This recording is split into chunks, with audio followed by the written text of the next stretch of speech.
Magandang umaga sa inyong lahat. That's good morning, everyone. The reading for today is from John chapter 1, verses 1 to 13. And I will be reading from the New Living Translation. And if you are able, can you please stand? In the beginning, the Word already existed. The Word was with God, and the Word was God. He existed in the beginning with God. God created everything through him, and nothing was created except through him. The Word gave life to everything that was created, and his life brought light to everyone.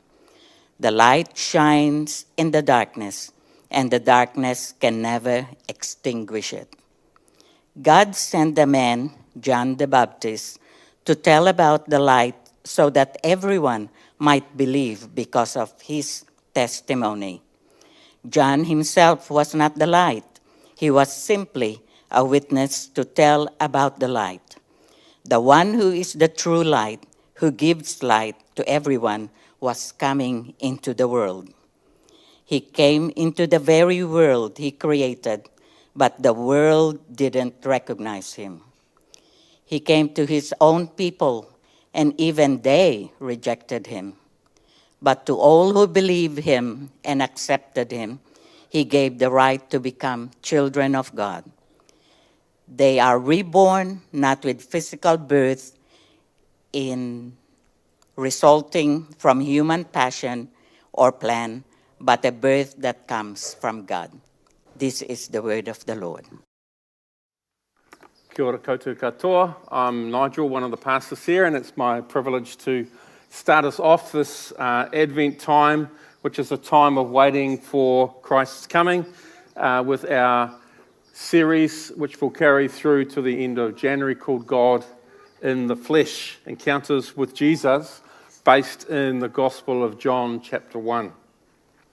Now, if we think about the Gospels, Matthew and Luke, they start their Gospels with those familiar kind of hallmark scenes of the baby born in the manger to a young woman, the shepherds and the angels rejoicing, worshipping him, the wise men bringing gifts to the newborn king, a few farm animals thrown in there for effect sometimes. Mark skips the nativity completely when he starts his Gospel, and he starts off with Jesus as an adult being baptized by his cousin, John the Baptist. But John does something completely different to the rest of them. And we're going to be spending some time this coming year in the Gospel of John. So instead of another version of the Nativity, John starts with something called a prologue that sounds a little bit to our modern ears like this. So when Steven Spielberg's 1977 movie, Close Encounters of the Third Kind, a guy, just a regular guy by the name of Roy Neary, has his life transformed after a close encounter with a UFO. So John's Gospel begins in a similar sort of way, but is John trying to say that Jesus is a kind of an alien super person that's come to the earth to save us? No, not at all. Something even more bigger than that. What he is saying is that an encounter with Jesus, the God-man, will change our lives. And we're going to unpack that over the next few weeks between now and the end of January. So let's make a start. In the beginning, the Word already existed. The Word was with God. The Word was God. He existed in the beginning with God. God created everything through him, and nothing was created except through him. There's a lot of word in this. John uses the word a lot. Now, in Greek, the word is actually logos, which is one of the many words that can be used for word. And we're just going to unpack it a little bit to see maybe what he is actually on about. So, I wonder if he means that the logos is kind of like duct tape for the universe. There is this joke that duct tape is like the Force. It has a light side and a dark side and holds the universe together.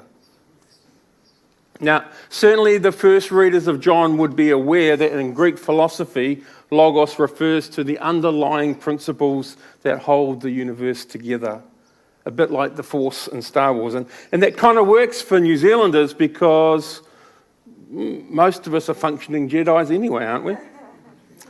The word, the logos, is this universal ground of our being that sustains the universe.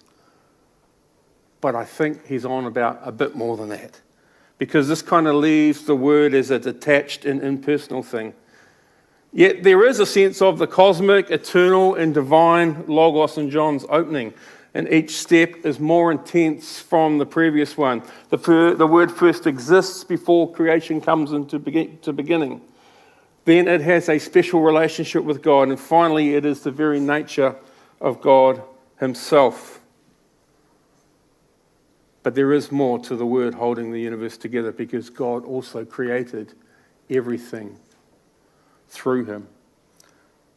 The early Jewish Christians would hear echoes of Genesis 1 in that opening, in the beginning.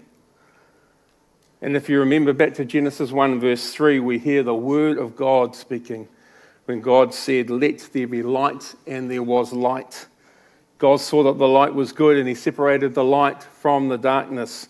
God called the light day and the darkness night. So the word of God spoke the universe into being, shaping the heavens and the earth into form. This is the eternal logos, the eternal word of God, the creative spark through which God made all things, and all things are made. God created everything through him, it says in verse 3, and nothing was created except through him. And in recalling this first creation, John also invites us to a new beginning, a new creation with the creative spark of his logos. Now, there's also a sense in which,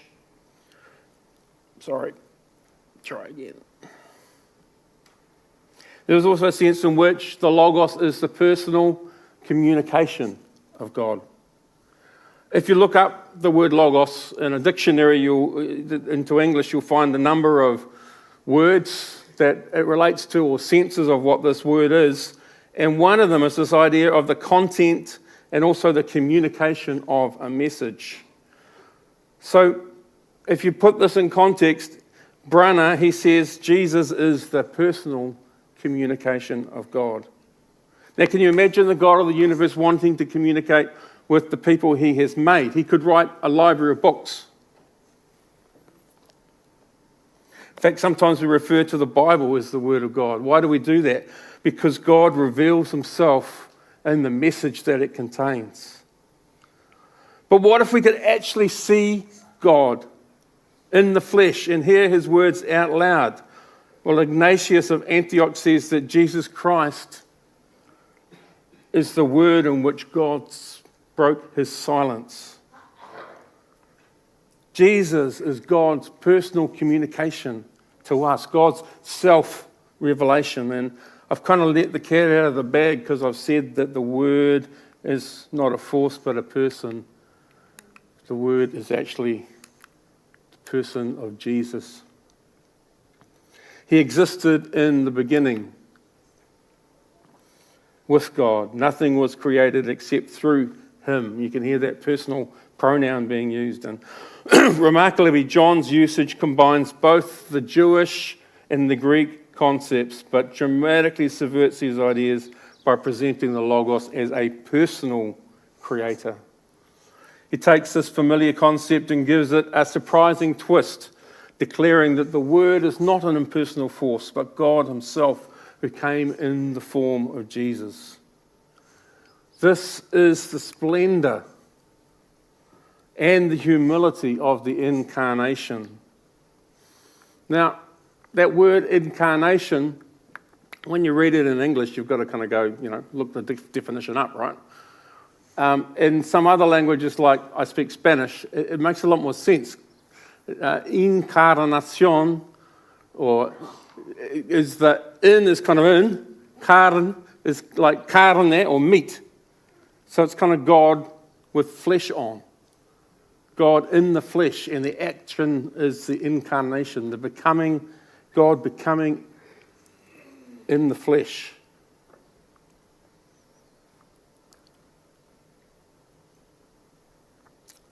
And it's not just understanding human experience. It's actually taking on our humanness, entering the world's struggles.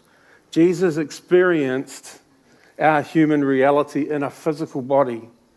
He became truly and properly human whilst remaining truly and properly God.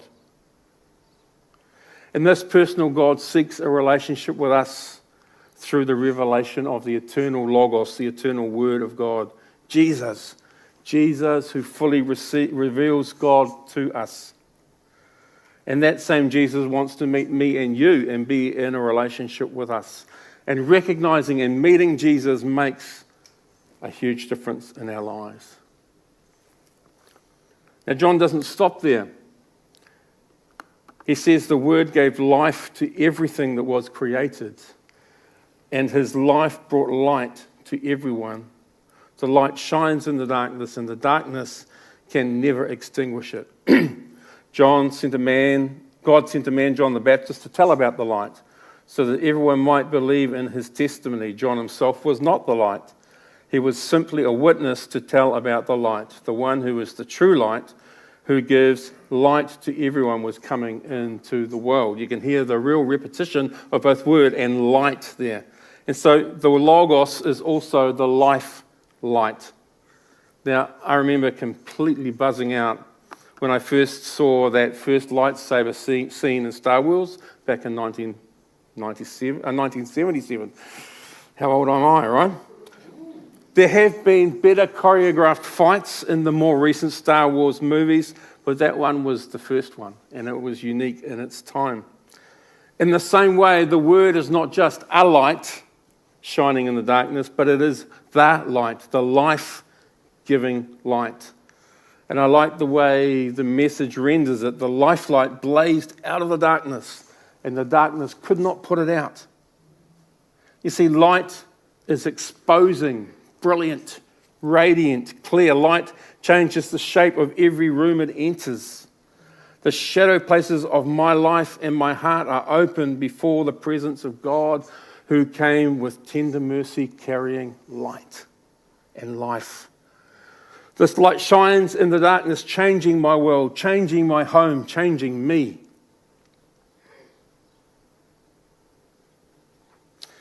Now, before some of us get stuck in sci-fi mode, John links this life light with a specific time and a specific place in history. Palestine, around about AD 30, when God sent a specific man, John the Baptist. Now, for those of you that are getting a bit confused with the Johns, John the Baptist is different to the author, John, who was the disciple of Jesus. John was a forerunner to Jesus. Anyway, God sent him to point out the life light who came into the world in the person of Jesus. And no one can come into contact with Jesus and not be enlightened.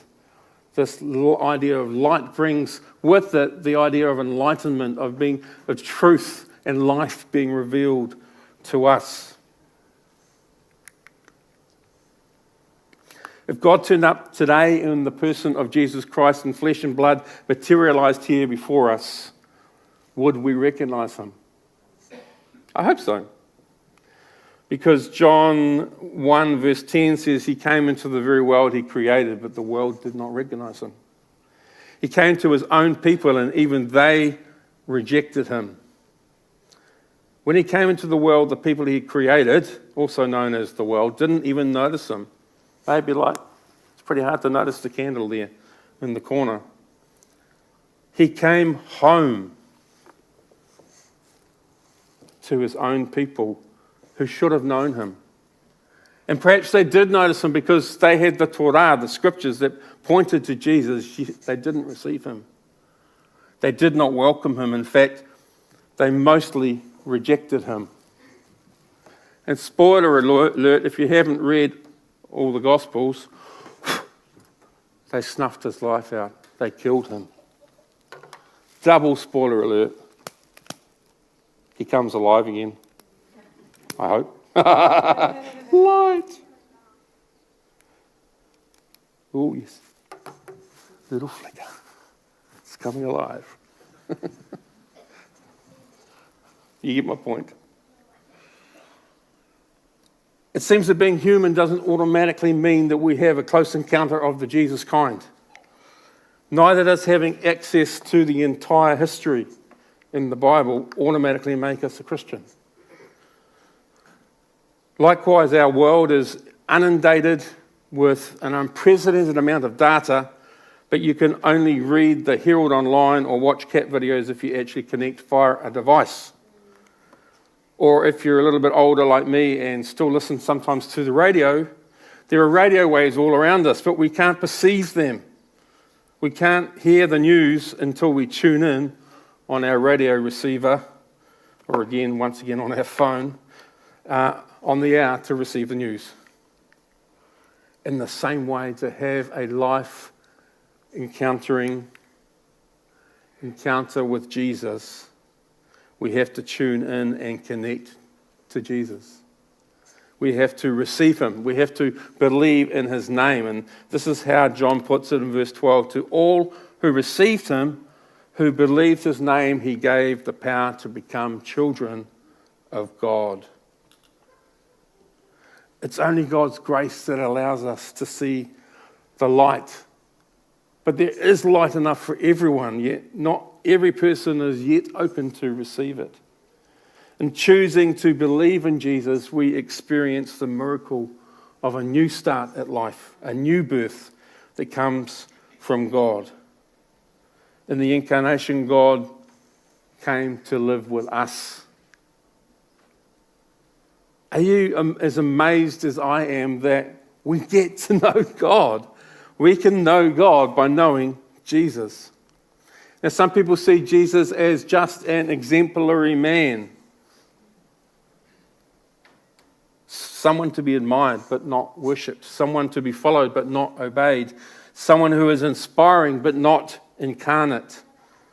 But if Jesus was just a charismatic leader, or even a Superman alien come to save the earth in a close encounter of the third kind, this would not be enough. The genius of Christianity is that Jesus is the Word who became flesh. He's not pretending to be God. He's not pretending to be human. He is truly and properly God, truly and properly human.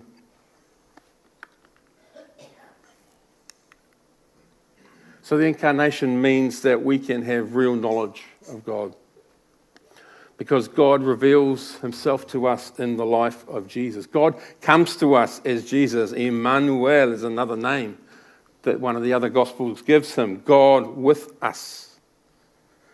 The God with us shows us God and who God is. We can become children of God, for in his death and resurrection, Jesus has brought us life. And we can properly worship Jesus because he is both God and human, the God-man. It was a night unlike any other since the beginning of the world. A newborn baby cried out in hunger. And the voice that pierced the darkness was the voice of the one who had spoken light itself into being. The tiny hand his mother stroked was the hand of the one who had filled up the seas and shaped the first man from the dust. That night time gave birth to eternity. Space gave a home to infinity. The potter climbed inside his clay. God himself had come to earth. Now this year we don't have a manger scene. Although if you're pretty good at spotting, we do have a little one. What do we have instead? We have this couch. It's kind of like our living room, right? My living room, in my home, your living room, and your home.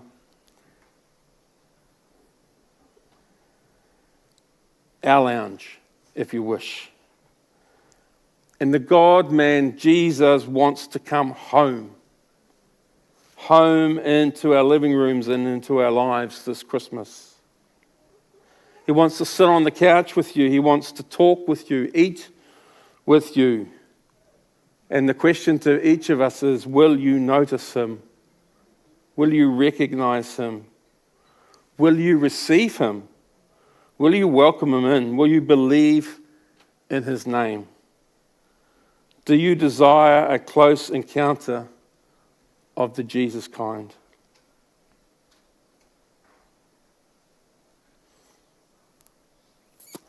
And this God-man, Jesus, is with us as we gather this morning in his name to celebrate the Lord's Supper. Now, Rochelle and I often will make dinner together. Then we'll grab it, jump into the lounge and sit down on the couch.